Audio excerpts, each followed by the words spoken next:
Hello. Today I want to explain about sandwich Elisa. In the Elisa, there are different variants of Elisa. Of them, one of the important variant is the sandwich Elisa. Elisa is the full form of Elisa is enzyme linked immunosorbent assay. In this sandwich ELISA, what is the significance of sandwich ELISA? Sandwich ELISA is useful to detect the antigen, and also we can measure the antigen also. That is the speciality or the significance or advantage of this sandwich ELISA. Then how to perform this sandwich ELISA? See, here we have a microtiter wells, a microtiter plate of 96 wells. Of this, what we have to do means we have every well, it is a microtiter well. So in the 96 wells, one of the wells are called microtiter wells. So in this first, this is a microtiter well. This is a microtiter well. This is a microtiter well. Okay.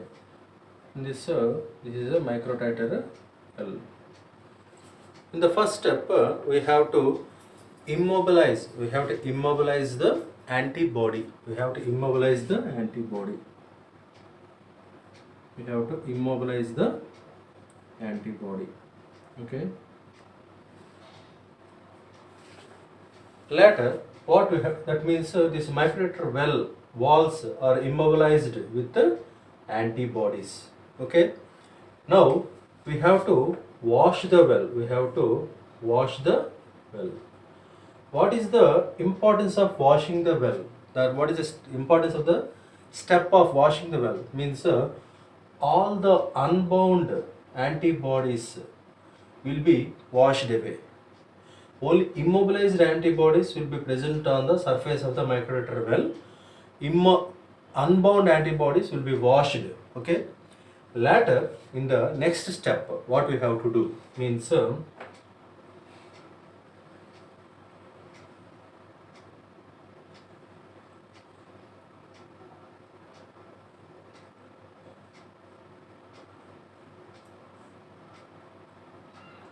we have to add the sample with the antigen, unknown antigen. Okay, we have to add the sample containing unknown antigen. Okay, now we are adding the antigen.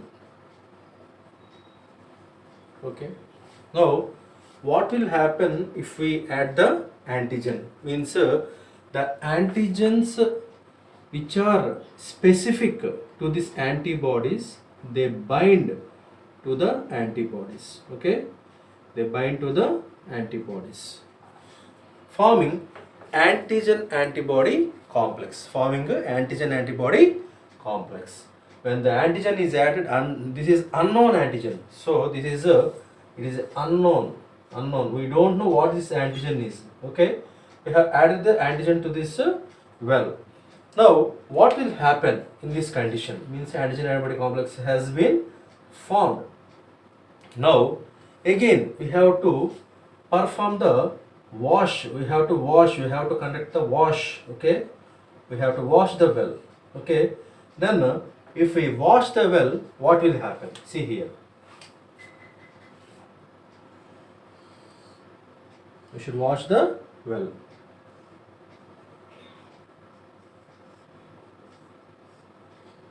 Okay, we have to wash the well.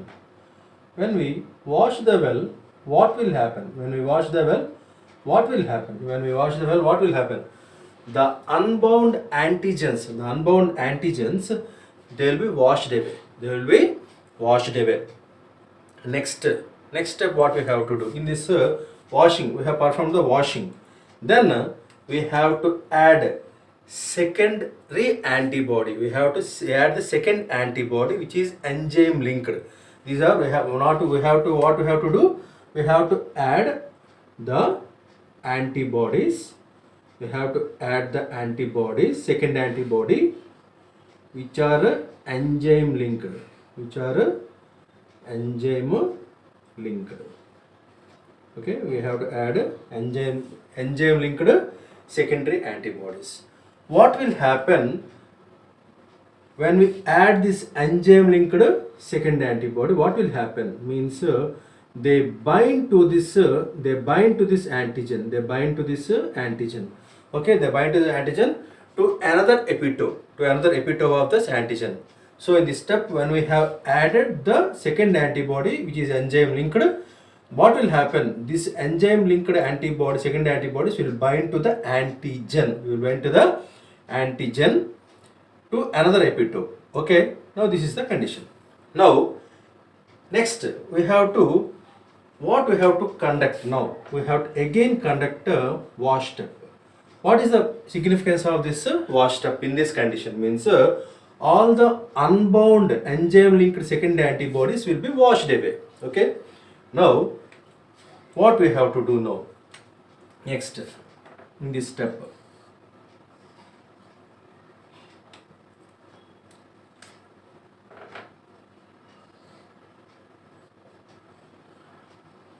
here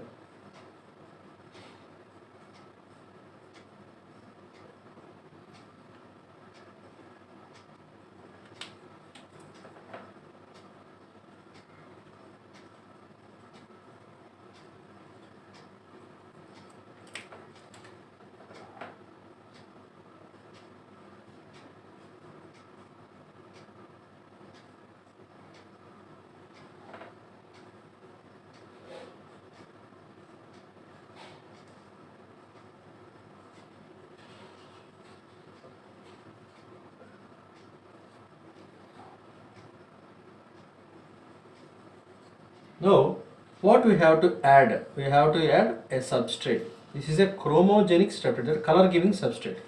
When we add the substrate, what they do means the enzyme will convert the substrate, into a colored product. It is converted into colored product. The substrate what we added, the enzyme present on the second antibody will convert all the substrate into a colorful product. This is filled with no colorful product. So it is all filled with of course we cannot show in this the colored product. Colored product is formed. Why the colored product is means the enzyme will convert the chromogenic substrate into colored product. It is colored product. So when the color, what the indication that color when it forms means the antigen what we are suspecting, that antigen is the unknown antigen is nothing but the suspected antigen. What we are suspecting is that unknown antigen. For example, we are suspecting for some disease the antigen is the antigen. If it shows the color, that means that the suspected antigen is the confirmed antigen. Okay, so this is a positive test. If it is a color, if we see the color product, this is a positive test. So if there is no color product, it is a negative test. Okay, so this is a test to detect the presence of antigen, to treat the antigen and also to measure the antigen also. The color is measured using a spectrophotometer, with the help of a spectrophotometer. What is the use of the sandwich ELISA means first point is very flexible, it is very simple, and it is accurate. And sensitive also. It gives the information, very sensitive information it gives. And another use of this sandwich ELISA is that the antigen it need not be purified before conducting the sandwich ELISA. The main drawback of the sandwich ELISA is that the incubation period is more. The incubation period is more when compared to the other ELISA formats. So incubation period is more. That is the main problem. And also sometimes there is a cross reactivity of the antibodies. This is the main. These are the disadvantages of sandwich ELISA. Okay. Thank you very much.